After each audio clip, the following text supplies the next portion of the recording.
Բարի երեկո եւ բարի գալուստ հայկական ժամանակ տաղավարում զրուցելու եմ հանուն Հանրապետության կուսակցության արտաքին գործերի քարտուղար Արնոլդ Բլեյանի հետ։ Բարև ձեզ, պարոն Բլեյան։ Բարև ձեզ։ Պարոն Բլեյան, իրավապահ մարմինները խոզարկություններ են անցկացնել Արագածոտնի թեմում, մի շարք մարդիկ են ձերբակալվել, այդ թվում հոգևորականներ։ Նախ ընդհանուր առմամբ տեղի ունեցած է ինչպես կբնութագրեք ըստ էության ըստ քննչական կոմիտեի հայտարարությունների, սա Տեր Արամի հայտնի հայտարարության հետևից գնալու այդ գործընթացներն են, ինչը քաղաքականացվեց, բայց ընդհանուր առմամբ կուզենամ լսել ձեր գնահատականները։ Ես կարծում եմ անհանգստությունների կարիք չկա, եղել է դիմում իրազեկ քաղաքացիների որոշում կազմակերպության կողմից եւ այս դիմումի հիման վրա եղել են այդ ձերբակալությունները, պետք չէ անհանգստանալ, որ հոգևորականներ են ձերբակալվում, մենք գիտենք, որ հոգևորականների մեջ կան շատերը, ովքեր ընդհանրապես որևէ աղերս չունեն եկեղեցու, կրոնի, քրիստոնեության հետ, այլ պարզապես կամակատարներ են, հանուն գումարի իրենք պատրաստ են եղել հակապետական գործողությունների մեջ ներգրավել, մենք հիշում ենք 21 թվականի դեպքերը, երբ պետությունը կարիք ուներ եկեղեցու պաշտպանության, բայց հակառակը նա հարված ստացավ եկեղեցու կողմից եւ իսկ թալապես եկեղեցին հենց նրա համար է որպեսզի պաշտպանի պետությունը, որպեսզի պետությունը դարձնի ավելի ամուր, եկեղեցին այդ ժամանակ հակառակը պետք է իր կոչով փորձեր միավորեր, փորձեր միասնականության կոչով հանդես գար եւ իր նաեւ քաշով փորձեր կարողանար կառավարել եւ թույլ չտալ որպեսզի այդ ճգնաժամը ել ավելի խորանա, ինչը նա արեց հակառակը նա ամբողջությամբ քաղաքականացվեց, նա կոնկրետ քաղաքական ուղղություն դրսևորեց եւ այսօր պետք չէ զարմանալ, որ որոշ հոգևորականներ ձերբակալվում են, եթե իրենք անմեղ են, թող չանհանգստանան, իրենց բաց կթողնեն։ Բայց ամեն դեպքում Տեր Արամի հայտարարության մեջ կար որևէ հանցակազմ, այսինքն ասում էր, որ ըստ էության իրենց ստիպել են մասնակցել բոլոր ընդդիմադիր հավաքներին։ Ստիպողաբար մասնակցել ընտրությունների կամ ընտրական ինչ-որ պրոցեսների, դա արդեն իսկ հանցագործություն է, անկախ նրանից դու վեղարով ես, թե առանց վեղարի։ Մենք հիշում ենք դեպքեր են եղել դպրոցական շրջանում, երբ դպրոցի տնօրեններն էին զբաղված նման գործունեությամբ եւ այստեղ պետք չէ տարանջատել, թե նա հոգևորական է, այդ իսկ պատճառով իրենք չունեն իմունիտետ։ Իրենք չունեն որևէ անձեռնմխելություն, որովհետև հոգևորական են։ Եթե դու զբաղվել ես հակապետական գործունեությամբ, ապօրինի գործունեությամբ, հետևաբար դու պետք է պատասխանատվության կանչվես։ Եվ դա պետք է նաև դաս լինի մնացած բոլորների համար, այդ թվում հենց իրենց գերագույն հրամանատարի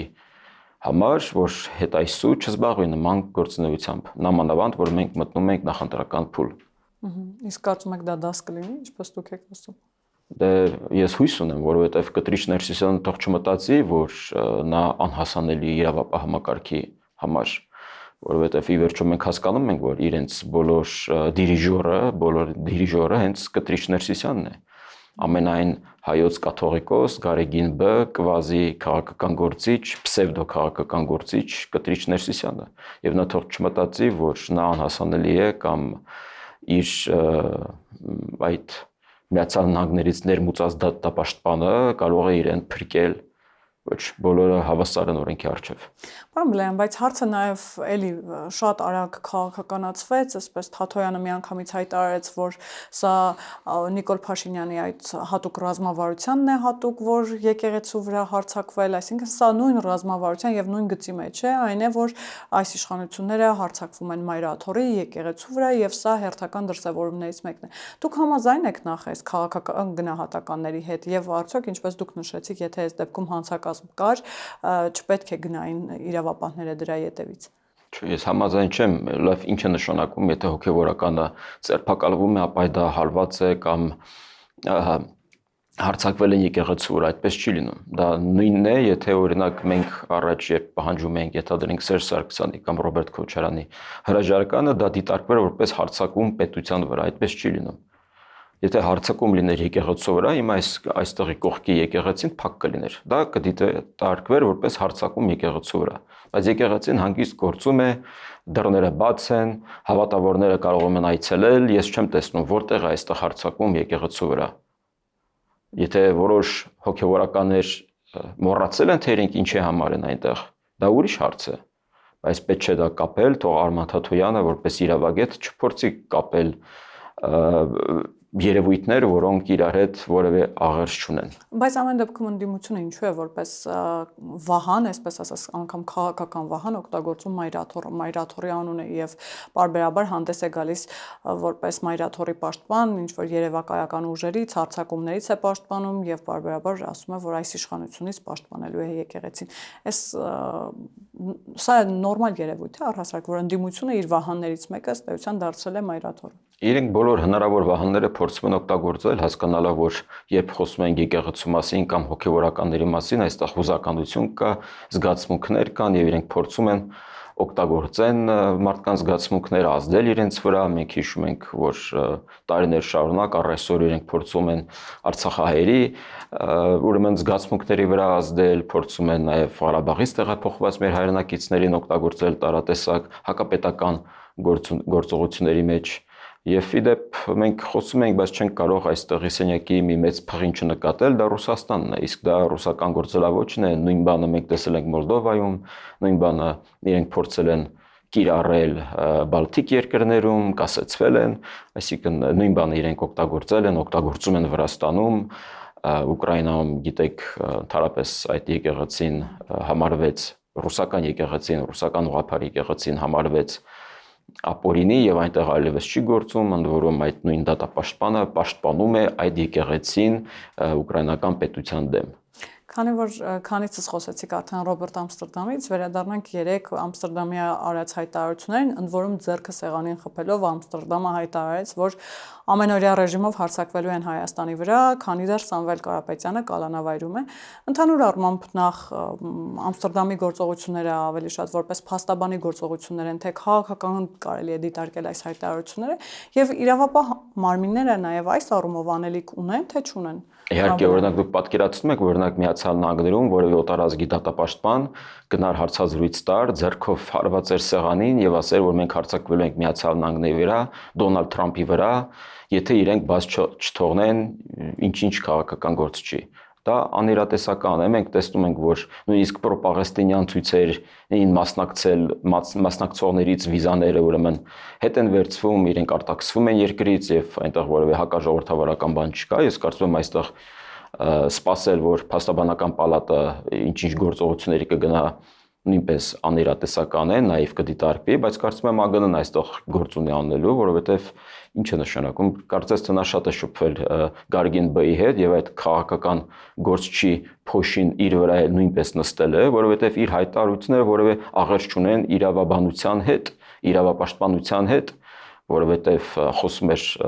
Ադրբեջանում պահող ռազմագերիներից, կներեք, էլի դա քո ինչ գործն է, կամ դա ինչպես է առնչվում գործին։ Կամ ինչ է նշանակում հարվածելու ենք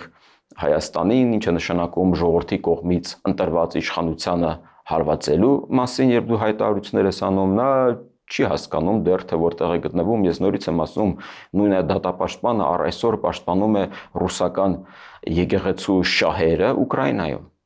Նույն դատապաշտպանը վարձակալվել էր Թուրքիայի իշխանության կողմից, որպեսզի Թուրքիայից դուրս գտնվող տարատեսակ ընդդիմադիր գործիչների դեմ դատական հայցեր կազմակերպի։ Մենք գործ ունենք փողին մեռած դատապաշտպանի հետ, փողի համար ամեն ինչին գնացող դատապաշտպանի հետ, եւ ոչ կապ չունի այդ մարդու ազգությունը։ Իդեպ 3 Նարեկ Կարապետյանն էլ ի պաշտպանություն Սամվել Կարապետյանի ակցիայի ժամանակ դատարանի մոտ, երբ որ լրագրողներից մեկը հետաքրքրվեց, որ Նիկոլ Փաշինյանի այդ հայտնի արտահայտությունը, որ չեք վախենում, որ իսկապես պետության համաձայն բերանում կմնա նույն Ամստերդամի հայտարարության մասով, ասեց Ամստերդամը պարզապես էմոցիոնալ մարդ է, էմոցիոնալ հայտարարություն է արել եւ հետո ասում է 1000 տարի պետականություն չունենալուց հետո, այո, իհարկե պետության համամեր բերանում մենք առաջինն ենք դրա մասին ասել, այսինքն ոչ էլ հերքեց, ասաց, որ նորմալ է, օրինաչափ է այդ հայտարարությունները, էմոցիոնալ հայտարարություններ են, դրանք պետությանը որևէ կերպ չեն վնասում։ Իրենք արդեն իսկ զբաղված են 26 թվականի ընտրությունների կարևորությունը աղճատելով, իսկ 26 թվականի ընտրությունները շատ կարևոր են, որովհետև 26 թվականի ընտրություններից հետո մենք պետք է ազգային ժողովում ունենանք միմիայն Հայաստանանպաստ քաղաքական դեմքերի, ովքեր ոչ մի կերպ ներգրաված չեն Ռուսաստանի կամ որևէ այլ երկրի կողմից իրենց այդ երկրների նարատիվները սպասարկելու գործում։ Իսկ մենք գիտենք նույն Նարեկ Կարապետյանը, որը վերջերս հարցազրույց էր տալիս Կարպիս Փաշինյանի մոտ, ծաղրում էին ֆրանսիացիներին, խոսում են, որ պետք է բերեն եւս երկրորդ դաշնակցի, այսինքն իրենք առ այսօր համարում են, որ Ռուսաստանի դաշնությունը դաշնակից է, բնականաբար Կարպիս Փաշինյանը չի հարցնում, իսկ որտեղ եք դուք տեսնում դաշնակցային այդ գործունեությունը գործի վրա, որտեղ եք տեսել։ Որտեղ եք տեսել։ Օրինակ ո՞նց ենք մենք զգում, որ Ռուսաստանի դաշնությունը դաշնակից է։ Իսկն իրենք ես հիշում եմ դեռ առաջին օրերին ես հայտարարեցի, որ Սամվել Կարապետյանը ոտքից գլող ռուսական պրոյեկտ է եւ իրենք գնալով ապացուցում են դա եւ այն հանգամանքը, որ երկրորդ նախագահ Ռոբերտ Քոչարյանը արդեն իսկ պատրաստ է իր հետ համագործակցել, սատարել, միասնական ինչ-որ ճակատով հանդերձ գալ, հենց խոսում է նրա մասին, որ իդեպ դա տեղի ունեցավ, երբ նա Մոսկվայից վերադարձավ Վլադիմիր Պուտինի ծննդյան օրը։ Դա խոսում է նրա մասին, որ իրենք շայկա են, իրենք սպայկա են, իրենք իրար հետ աշխատում են, գնում են, ստանում են իրենց ցուցումները Կիրենկոյից, գալիս են այստեղ փորձում են իրագործել։ Բայց կարծես որոշակի հակասություններ էլ կամ պարոն Բլեյան, այն իմաստով, որ օրինակ Ռոբերտ Քոչարյանը նշեց, որ երկու միավոր ուժ է տեսնում, որ կհայտնվեն ազգային ժողովում, ընդ որում նաև ձեր ուժը այդտեղ չկար։ Մեկն իր ուժն է, մեկը Սամվել Կարապետյանի ուժն է։ Իսկ Կարապետյանի թիմը եւ երեք նաև նրանց թիմից հանդես եկող Էդմոն Մարուքյանը ասում էր, որ իրենց վիճակագրությունը հակառակի մասին է, որ առաջատարը լինելու է Սամվել Կարապետյանը եւ բոլոր մնացած ուժերը կոնսոլիդացվելու են հենց մաքսիմալ ձայներ հավաքած ուժի շուրջ։ Այսինքն այստեղ էլ ինչ որ պայքար կա, բայց ամեն դեպքում Նարեկ Կարապետյանը մեկ այլ ուշագրավ հայտարարություններ է արել, որ Սամվել Կարապետյանը կլինի պարզապես գաղափարական ղեկավարը, իսկ հունվարին արդեն կառաջադրեն վարչապետի թեկնածու, որը ընդունելի կլինի բոլորի կողմից։ Ըստ ինչ ասել է գաղափարական ղեկավար, այսինքն սա նոր հաստիք է։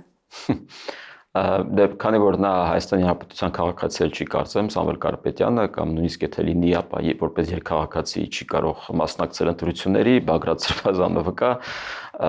ես չգիտեմ թող է իրենց լինելու վարչապետացուն եւ հետո իրենք կնշեն, որ դա ընդունելի կլինի, շատ հետաքրքիր կլինի, թե դա արդյոք կլինի Էդմոն Մարուքյանը, բայց դա էական չէ, էականն այն է, որ Նարեկ Կարապետյանը գիտակցում է, որ Ռոբերտ Քոչարյանի անունը այնքան տոքսիկ է, որ նա փորձում է հնարավորինս դիստանցավորվել Ռոբերտ Քոչարյանից, Սերժ Սարգսյանից, նույնիսկ Տեր-Պետրոսյանից, բայց այդ փորձը նաև իրենք արեցին նմանատիպ փորձ մենք տեսանք Գյումրիում, բայց հետո մենք տեսանք, որ բոլորը ուրեմն շատ հանգիստ եկան եւ համաձայնվեցին, համախմբվեցին, որովհետեւ ստացան իրենց ցուցումը եւ հետեւաբար որքան էլ իրենք փորձեն դիստանցավորվեն Ռոբերտ Քոչարյանից, Սերժ Սարգսյանից, իրենք չեն կարողանա իրենց դիստանցավորվել Ռուսաստանից։ Իսկ մենք հասկանում ենք, որ եթե դու գործում ես Ռուսաստանում, եթե դու այնտեղ բիզնես ունես, դու հնարավոր չէ, որ անկախ լինես։ Իսկ եթե դու անկախ չես Ռուսաստանից, դա նշանակում է, որ դու պետք է պարտավոր ես սպասարկել ռուսական շահը։ Եվ այն ինչ տեղի ունեցավ Ռուբեն Վարդանյանի հետ, այն ինչ տեղի ունեցավ Սամվել Կարապետյանի հետ, իրենց համար դաս չէ։ Իրենք չեն հասկանում, որ այդ երկիրը վերջում զոհաբերում է իրենց։ Նրանք հիմա ամեն ինչ փորձում են անել, որպեսզի Սամվել Կարապետյանի ունեցվածքը փորձեն տալ Ռուսաստանում։ Մենք օրինակ գիտենք, թե ինչ է տեղի ունենում Ռուբեն Վարդանյանի ունեցվածքի հետ, թե Հայաստանում, թե Ռուսաստանում։ Այսինքն նրանք հոշոտում են մաս-մաս։ Եվ նույնը տեղի ունենալու Սամվել Կարապետյանի հետ։ Եվ իրենց ամբողջ պայքարը, որպեսզի ապացուցեն, որ իրենք ինչքան լավն են, որ իրենք ամենառուսն են, ամենապրոռուսականն են, որպեսզի հանկարծ Սամվել Կարապետյանի ունեցվածքը ձեռք չտան։ Աղերս չունի Հայաստանի Հանրապետության շահերի հետ։ Այնինչ իրենք անում են հանուն իրենց սեփական շահերի, հանուն իրենց սեփական փողի, նույնիսկ ոչ թե հանուն իրենց հորազատության կամ հորեղբոր կամ մնացած մի խոսքով, այլ հանուն իրենց ունեցվածքի Ռուսաստանում, եւ նաեւ իրենք ցուցում ունեն։ Իրենք անկախ չեն։ Իրենք ցուցում ունեն հենց Ռուսաստանի կողմից։ Եվ այն հանգամանքը, որ Կարպիս Փաշինյանի մոտ նա խոսում է, որ ֆրանսիացիները փախնում են Աֆրիկայից, դե կներեք, ի տարբերություն Ռուսաստանի, երբ Ֆրանսիային որևէ երկիր ասում է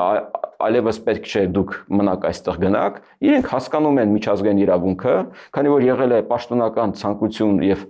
պահանջ, որպեսզի ֆրանսիական զորքերը լքեն ինչ-ինչ աֆրիկյան երկրներից, իրենք դուրս են եկել։ Իրենք չեն փախչել, ինչպես Փաշյանն է փորձում դա ցուցադրել։ Իրենք հարգել են միջազգային իրավունքը եւ իրենք դուրս են եկել։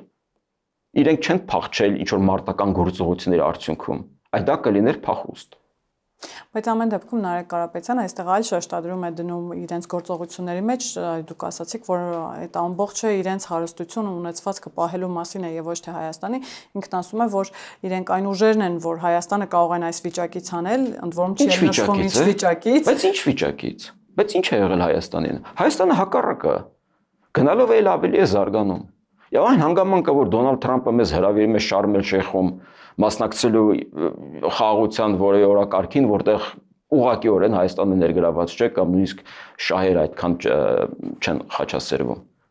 Իսկ որտեղ եք դուք տեսնում Հայաստանը ինչ վիճակ է, որ հանգը ես հասկացա այս վիճակը վատ էլ շատ լավ է կամ լավ է, դրանով իսկ պայմանավորված իրենք դեմ են դրան, որովհետև իրենք հասկանում են, որ Հայաստանը պետք է լինի վատ, որպեսզի քանից ես նաև ձեր տաղավարում ասել եմ, որ իրենք առաջնորդվում են այն սկզբունքով, որ որքան վատ պետության համար, այնքան լավ իրենց համար, այնքան լավ իրենց տերերի համար Կրեմլում։ Սա է իրենց նպատակը։ Իսկ 26 թվականի խորհրդարանը այո, հենց պետք է միտված լինի, որ Հայաստանը ել ավելի լավը դարձնելու համար, որտեղ մենք պատմական ժամանակաշրջանում ենք ապրում։ Եվ այդ պատմական ժամանակաշրջանում Հայաստանում գործող իշխանությունն ու ընդդիմությունը պետք է ունեն նույն տեսլականը։ Ոչ թե մի ընդդիմություն, որի նպատակն է Հայաստանը մտցնել ուրիշ երկրի կազմի մեջ։ Ոչ թե մի ընդդիմություն, որը օր ու գիշեր մտածում է, թե ինչպես հարվածի Հայաստանին թիկունքից, ներսից, դրսից։ Մեզ կարևոր է ընդդիմափոխությունը մեզ պետք Հայաստանում։ Իսկ այս պայմաններում հեշտ է լինելու այդ ընդդիմափոխությունը, պարոն Բլեյան, որովհետև տեսեք, ես հարցազրույցի սկզբում էլ ասացի, որ նույն Քոչարյանը, նույն Մարուքյանը, Սամվել Կարապետյանը, այսպես իրենց հարցումների համաձայն խորհրդարանում քաղաքացիական պայմանագրին գնալու են հակակշռելու իրենց ուժերը եւ անգամ իրենք հույս ունեն, որ այդ Գյումրու սցենարով իրենք են կարողանալու իշխանություն գալ, հայտարարում են նրա մասին, որ քաղաքացիական պայմանագիրը կրկին կարող է դառնալ ընդդիմություն։ Հիմա այս ընտրապայքարի տրամաբանության մեջ, երբ որ նույն Արման Թաթոյան, Սամվել Բաբայան, Վանեցյան, կարծես թե վարչապետի տեխնացուի պակաս չկա, այստեղ ընտրապայքարը բարդ չի լինելու եւ օրինակ ձեր ուժը մտահոգություններ չունի, երբ որ լսում եք իրենց հայտարարած այդ քանիցս ասել ենք, առաջարկել ենք իշխանությանը, որպեսզի իրավաքաղաքական գնահատական տա եւ առնվազն Ռոբերտ Քոչարյան, Սերժ Սարգսյան մեկ այլևս չէինք ունենա դաշտում, Գագիկ Ծառուկյան չէինք ունենա, որովհետեւ մարտի 1-ի նույն այդ միեդի վճիռը թույլ է տալիս, նաեւ մեր կուսակցության փոխնախագահն է ձեր տաղավարում ասել, որ թույլ է տալիս, որ առնվազն 4-5 կուսակցություն արդեն ոչ միայն կուսակցություն, այլ նաեւ այդ կուսակցություններում ներգրաված ղեկավար մարմին ստանձնած պաշտոնյաները, իրենք պետք է դուրս գան քաղաքական process-ներից։ Իսկ ինչու է օրինակ Նարեկ Կարապետյանի ուժը գրանցվում ԿՀ-ի կողմից։ Այդ ինչպես է ստացվում, որ դա Մոլդովայում չեն գրանցվում նման կուսակցությունները կամ Ռումինիայում չեղարկում է իրենց գրանցումը։ Հասկանում եք, այստեղ հարց կա նաև կենտրոնական ընտրական հանձնաժողովին։ Այստեղ հարց կա իրավապահ համակարգին, իսկ մենք դեռ ժամանակ ունենք։ Հայաստանի Հանրապետության 26 թվականի ընտրությունները, այդ մրցակցությունը պետք է լինի հանուն Հայաստանի Հանրապետության։ Իսկ հիմա հանուն ինչի է։ Հիմա մեկը փորձում է, որ Հայաստանում լինի նորից պատերազմ։ Մենք չենք կարող խուսափել այն հանգամանքից, որ այո, սա պատերազմի եւ խաղաղության միջև է։ Որովհետեւ այն հանգամանքը, որ մենք այո կարողացել ենք մեր միջազգային գործընկերների հետ Ադրբեջանին այս պահին պահել կառավարելիության դաշտում։ Մենք չգիտենք, թե որքան երկար դա հնարավոր կլինի։ Եվ բնական է, որ Իլհամ Ալիևը նույնպես հետևում է այստեղ քաղաքական process-ներին։ Ինչպիսի իշխանություն է պետք է ենթադրենք Իլհամ Ալիևին։ Իլհամ Ալիևին ես չգիտեմ, երկու սցենար կա։ Մեկը Նիկոլ Փաշինյանի պես իշխանությունում հետ նա կշարունակի զարգացնել իր հարաբերությունները, նաև տեսնելով, որ արդեն ազգային ժողովում կա նորմալ ընդդիմություն, որը ենթադրենք հաջորդ ընտրություններում կգա իշխանության եւ նա չունենա որևէ վտանգ իր պատկերացած շահերին, իր տարածքային ամբողջականությանը։ Մյուս սցենարն էլ այն է, որ եթե այստեղ կան պրոռուսական ուժեր, իդեպ նա խոսել է դրանից։ Նա իր հարցազրույցում ասել է, որ այսօր Հայաստանի Հանրապետությունում հնարավոր է, որ դրսի ուժերը փորձեն ներմուծել այստեղ իր վարչապետացույն։ Այսինքն այնտեղ էլ են տեսնում եւ իրենք պատրաստ են ցանկացած սցենարի, իսկ մյուս սցենարն էլ այն է, որ իրենք փորձեն արդեն բռնի ուժով իրագործել արդեն նոյեմբերի 9-9-րդ կետը։ Եվ այստեղ Ադրբեջանը պատրաստ է եւ խաղաղություն եւ պատերազմ սցենարների։ Իհարկե պատրաստ է։ Կախված է թե այստեղ ինչ զարգացումներ կլինի։ Այո, պատրաստ է։ Բայց նա 21 թվականի, 22 թվականին հենց այս սցենարով գնում էր, այսինքն պատերազմական սցենարով գնում էր։ Բայց օրինակ մտահոգիչ չէ, որ Հայաստանի ներսում թեզերի մակարդակում գոնե հակառակն է, այսինքն այստեղ Նիկոլ Փաշինյանը ընկալվում է գոնե ընդդիմության կողմից խորհրդարանական, որոշ արտախորհրդարանական ուժերի կողմից ոչ թե խաղաղության բերող ուժ, այլ հակառակը իրեն մեղադրում են պատերազմ սադրելու, պատերազմ հրահրելու մեջ, նույն երկու նախագահներին երկրորդ եւ երրորդ Լևոն Տեր-Պետրոսյանն է միացել կամ իր ուժը եւ ամենօրյա ռեժիմով կրկնում եմ, որ 20 թվականի պատերազմը Նիկոլ Փաշինյանն է հրահրել։ Այսինքն սա կարող է վարկանիշի առումով։ Իսկ 16 թվականի պատերազմն ով էր հրահրել։ Մեկը չկա հարցնի Սերժ Սարգսյանին։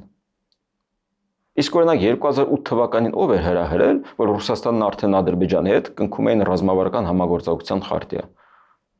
որտեղ սևը սպիտակի վրա գրված էր, որ տարածքային հարցերը պետք է լուծվեն տարածքային ամբողջականության սկզբունքի վրա։ Իսկ 2010, 11, 12 եւ այսպես շարունակ այդ թվականներին ով էր հրահրում Ռուսաստանին բազմամիլիարդանոց զենք վաճառել Ադրբեջանին։ Այն ժամանակվանից պարզ չի, որ սա գնում է ռազմական սցենարի։ Կամ 16 թվականի Քարորյան պարզ չէր, որ Լավրովյան պլանը մեզ պարտադրում են։ Ըստ ընդդիմության ոչ։ Բայց ուր էին իրենք։ Ջայլամ էին դարձել այդ պահին։ Հա, փող էին աշխատում, լռում էին։ Քանի փողը կա, նորմալ է, իրան կարող են համակերպվել։ Այս դրա համար եմ ասում, իրենք կապ չունեն Հայաստանի Հանրապետության հետ։ Իրենց հայրենիքը Հայաստանը չէ։ Իրենք մայրենիք ունեն Ռուսաստանում։ Իրենք իրենց են ծառայում։ Եվ այնքան ակնառու է, եւ մենք պետք է նաեւ Հայաստանը դիտարկենք, չդիտարկենք մնացած երկրների, նամանավանդ հետխորհրդային երկրների փորձից հեռու։ Մենք պետք է դիտարկենք, թե լավ ինչ է տեղի ունեցել Վրաստանում։ Օրինակ այն ինչ իրենք փորձում են իրագործել այստեղ, իրենք իրագործեցին Միխայել Սաակաշվիլիի երկրորդ ուրեմն ընտրությունների ժամանակ։ Այսինքն իրենք փորձում են նույն սցենարը իրագործել, իրենք փորձում են այստեղ դարձնել մի երկրորդ վրացական երազանք։ Պարոն Բլեյան, վերջին օրերին շատ է շրջանառվում նաև հատկապես ընդդիմության կողմից մի թեզ, որ կամ Ռուսաստան կամ Թուրքիա, այսինքն մեզ առաջարկվում է այս երկընտրանքը։ Կեղծ թեզ է, վախեցնում են մեզ։ Բայց այդ թեզը այստեղ է ծնվել, այդ թեզի նպատակը ո՞րն է, միտումը ո՞րն է։ Այդ թեզը ստեղծվում էր արդեն, երբ Խորհրդային Միությունը հասկանալով, որ Թուրքիան իրենց խաբել է եւ չի պատրաստվում կոմունիստական բարքեր ворթեգրել եւ իրենք հուշակոթող են ուրեմն կառուցում Հայաստանում, որպեսզի պատասխանեն Թուրքիային, որ մենք կպահենք հայկական հարցը, այսինքն Խորհրդային Միության կողմից մեր ցավը օգտագործվել է իդեմ Թուրքիայի։ Եվ այդ օրվանից ի վեր իրենք օգտագործել են նաեւ մեզ պահելու այդ վախի մեջ, որ եթե չլինի ռուսը, թուրքը մեզ կուտի։ Դուք կներեք, ռուսը Արցախում էր, թուրքը մեզ ուտում էր, հա, եթե դիտարկենք ադրբեջանցուն, իրենք էլ հանգիստ կանգնած նայում էին, ճանապարհում էին, փող էին աշխատում։ Ոմանք սպանվում էին ու ադրբեջանցիների կողմից, հետո ներողությունով բարիշում էին։ Լավ, մենք զուգահեռ իրականությունում են իրենք ապրում։ Ուր է այդ ռուսական պաշտպանությունը, ուր է այդ ռուսական հովանոցը։ Այսինքն նույն ցեղասպանության հարցն է քաղաքականացվել Ռուսաստանի կողմից, ես ճիշտ հասկացա։ Հենց դրա համար էլ իրենք առաջի երկրներից մեկն է, որ ճանաչեց հայոց ցեղասպանությունը, ոչ թե նրա համար, որ Պուտին сказал армянам давать пароход կամ Ելցին այդ ժամանակ։ Օգտագործել են Թուրքիայի դեմ, որպեսզի մենք չշփվենք Թուրքիայի հետ։ Դա ամենևին չի նշանակում, որ թուրքերը անմեղ են, թուրքերը լավն են եւ այլն եւ այլն, բայց կներեք Թուրքիան մեր հարևանն է, իսկ Ռուսաստանը ոչ, բարեբախտաբար, որ Ռուսաստանը ոչ։ Բայց մենք ունենք այս երկու հարևանը, մենք պետք է համագործակցենք, եթե մենք չենք ուզում լինենք վասալ Ռուսաստանում, եթե մենք չենք ուզում որպեսզի նորից մեր վրա հարձակվեն թուրքերն ու ադրբեջանցիները, Ռուսաստանի հրամանով, Ռուսաստանի հետ կնքած գործարքի հիման վրա մենք պետք է իրենց հետ խոսենք։ Եվ մենք փաստորեն ստացվում է, փորձը ցույց է տալիս, որ մենք ադրբեջանցիների հետ խոսելուց ստացվում է, երբ Ռուսաստան այնտեղ չկա։ Եվ որքան հեռու մենք պայենք Ռուսաստանը, որքան հեռու Ռուսաստան նաև մնա Ադրբեջանից, դա նաև մեր օգուտն է։ Ինչու Ռուսաստանին պետք չէ Հայաստան-Թուրքիա հարաբերությունների զարգացում, դա ինչ կտա մեզ։ Այն դեպքում, երբ դա միշտ այստեղ օրինակ ընդդիմադիր որ զանգվածներ, որոնց դուք երբեմն 5-րդ շարասյուն եք անվանում, ընդդիմությունը խորհրդարանական, Ռուսաստանը եւ նաեւ Ադրբեջանը այդ իմաստով որոշակի վերապահումներ ունի ընդդիմանում է։ Այսինքն ինչու այս ուժերին պետք չեն հայ-թուրքական հարաբերությունների կարգավորում սահմանի բացում, ինչ կարող է դա տալ մեզ։ Որտեվ դա կբերի բարեկեցության, դա կբերի Հայաստանի Հանրապետության քաղաքացու բարեկեցության։ Չէ, իրենք ասում են, որ Թուրքիան գալու է կլանի մեզ։ Այսինքն Թուրքիան հանում մեզ այսքանի տարի սահմանափակ է, բայց ինչ լավն են թուրքերը փաստորեն։ Սահմանափակ են, պարոն, որ անկած չգան մեզ կլանեն։ Դա ծիծաղաշարժ է, էլի, դե մի քիչ էլ պետք է բանականություն օգտագործել։ Ես գիտեմ, որ իրենք շատ է լավ հասկանում են այդ ամենը։ Բայց իրենք հույս ունեն, որ իրենց այդ խոսույթով, իրենց այդ գենետիկորեն մեր մեջ մտած այդ թուրքաֆոբիայով իրենք կփորձեն մեր վրա ազդել, որովհետև եթե բացվում է հայ-թուրքական սահմանը, ապա ռուս սահմանապահն այնտեղ այլևս ինչ է անում։ Պետք է դուրս գա, չէ՞։ Այսինքն քանի որ Ռուսաստանի Դաշնությունը ժողովրդավարական երկիր չէ, քանի որ Ռուսաստանի Դաշնությունը այդպես էլ չփլուզվեց որպես իմպերիա Խորհրդային Միությունից հետո եւ 2007 թվականից սկսած Վլադիմիր Պուտինը որոշեց պետք է վերակենդանացնի։ Մենք գործ ունենք մի ագրեսիվ երկրի հետ, որի հետ չենք կարող հարաբերվել, որովհետև Հայաստանի Հանրապետության պետական շահը չի կարող որևէ առնչություն ունենալ այն քաղաքականության հետ, այն ցեղասպան քաղաքականության հետ, որը վարում է Ռուսաստանի Դաշնությունը թե իր հարևանների նկատմամբ, թե իր հենց քաղաքացիների նկատմամբ, ռուսաստանցիների նկատմամբ։ Այդքան ռուսաստանցի, որ գլուխ կերավ Վլադիմիր Պուտինը, հանուն ինչի, ով էր հարձակվել Ռուսաստանի Դաշնության վրա։ Ով էր իրենց վրա հարձակվել։ Այդքան վախեցնում են, ասում են ՆԱՏՕ-ն մեզ ուզում ուտի, ՆԱՏՕ-ն մեզ ուզում ուտի։ Բա ինչի՞ մեջ չի հարձակում ձեր վրա։ Ամեն անգամ դրոն եք ուղարկում, Էստոնիա եք ուղարկում, չգիտեմ, Գերմանիա եք ուղարկում, Ավստրիա եք ուղարկում, բա չէ որ պատճառ եք, չէ՞ տալիս, պատրվակ եք տալիս, բա ուրեմն պետք է արդեն հարձակվեին, ուտեին ձեզ։ Պարոն Բլեյան, ամեն դեպքում Գալուզինը նաև հայտարարել է, որ հայ-թուրքական հարաբերությունների ինտենսիվությունը իրենց շատ ոգևորում է, այսինքն Կրեմլը ողջունում է Երևանի եւ Անկարայի այս երկխոսությունը, երկխոսության ինտենսիվությունը եւ տողատակում նաև հարթակ են առաջարկում, որ Մոսկվան պատրաստ է, ինչպես 2022 թվականին այնտեղ հիմք դրվեց հայ-թուրքական հարաբերությունների եւ կամ կարգավորման սկզբի առումով, հիմա էլ մենք պատրաստ ենք ընդունել, հարթակ տրամադրել, նույնն է նաև ասել խաղաղության պայմանագրի առումով, որ նաև շատ ուրախ են հայ-ադրբեջանական կարգավորմամբ եւ ելի հարթակ են առաջարկում, անգամ ակնարկում են, որ խաղաղության պայմանագիրը, վերջնական պայմանագիրը կարող է ստորագրվել հենց Մոսկվայում։ Ես չեմ պատկերացնում, որ դա հնարավոր է։ Ես ինքս դեմ եմ արտահայտվելու, եթե հանկարծ մենք գնացինք եւ խաղաղության պայմանագիր կնքեցինք Մոսկվայում Ադրբեջանի հետ։ Ես նույնիսկ չեմ հավատում, որ Ադրբեջանն է դրան պատրաստ։ Եվ դա կլինի խայտառակություն մեր հայ-ամերիկյան հարաբերությունների ոլորտում։ Բայց ամեն դեպքում Ռուսաստանին ինչին է պետք նման հայտարարությունները կամ ինչ է փոխվել, որովհետև մինչև վերջերս մենք գոնե առնվազն հայտարարությունների մակարդակում նման խոսույթ չէինք լսում։ Վերջին Ալիև-Պուտին հանդիպումը կարող է նպաստել եւ ազդակներ հաղորդել որոշակի։ Ռուսաստանի Դաշնությունը հասկանալով, որ գնալով հետզհետե նվազում են իր ազդելու լծակները Հայաստանի վրա, Ադրբեջանի վրա, թեկուզ թերևս մասնավորապես Ադրբեջանի վրա,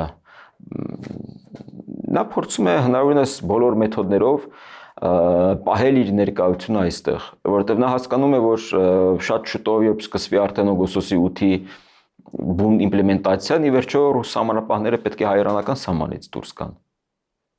Ի վերջո նաև դա է ենթադրում վիզաների լիբերալիզացումը, որով մենք գնում ենք Եվրամիության հետ, որ մենք պետք է հսկենք մեր բոլոր սահմանները։ Իրենք ի վերջո հասկանում են, որ հարցը բարձրանալու, թե ինչու օրինակ Էրեբունիում մենք ունենք ռուսական ներկայություն։ Իսկ մենք Էրեբունին կարող ենք օգտագործել մեզ երկրի համար, որպես երկրորդ օդանավակայան Երևանում։ Հարցը գալու նաև Գյումրիի ռազմաբազայի վրա, որ մենք վճարում ենք, այդ կոմունալներն ենք վճարում, ումից ենք պաշտպանում իրենք մեզ։ Թուրքիայից։ Բայց կներեք, չէ՞ որ այդ պայմանագիրը երբ երկարացվում էր ռուսական ռազմաբազայի, դրա հիմնական դրույթներից մեկն այն էր, որ ռուսական ռազմաբազայի պաշտպանության ներքո նաև ընկնելու է հայ-ադրբեջանական սահմանը։ Ուր էր ռուսական ռազմաբազան 21 թվականի մայիսի, հետո նորից նոյեմբերին 21 թվականի, հետո սեպտեմբերին 22 թվականի, ուր էր ռուսական ռազմաբազան, ուր էր ռուսական հոպը, համատեղ հոպը Հայաստանի հետ, ինչու չէր աշխատում։ Հայկական կողմն էլ մեղավոր։ Բայց հակառակը, այս վերջերս էլի ով էր, հակից Լևոն Զուրաբյանը մեղադրեց մեզ։ Ես չգիտեմ, նամանավանդ երբ մենք խոսում ենք առաջին նախագահից ենք խոսում, ես իրապես զարմանում եմ, որովհետև եթե օրինակ, չգիտեմ, Ռոբերտ Քոչարյանը կամ Սերժ Սարգսյանը գուցե չի տիրապետում ամբողջ պատմական ներբերանգներին, իրական պատմական ներբերանգներին, ապա գոնե Տեր-Պետրոսյանը շատ լավ տեղյակ է, շատ լավ իրազեկ է այն բոլոր պատմական ներբերանգներին, իրական պատմական ներբերանգներին եւ հետեւաբար եւ նա խոսում է այդ ամենից, դու հասկանում ես, որ իրականում Տեր-Պետրոսյանը նույնպես աշխատել իրենց վրա։ Որովհետեւ նամանավանդ երբ առաջին նախագահ օգտագործում է Անդրկովկաս տերմինը, իսկ մենք գիտենք, թե նա ինչքան զգուշավոր է իր բառերի ընտրության մեջ։ Իսկ Անդրկովկաս երբ մենք հասկանում ենք, մենք դա միանգամից հիշողություն է գալիս, որովհետև Անդրկովկաս տերմինը ցարական Ռուսաստանից գալիս է։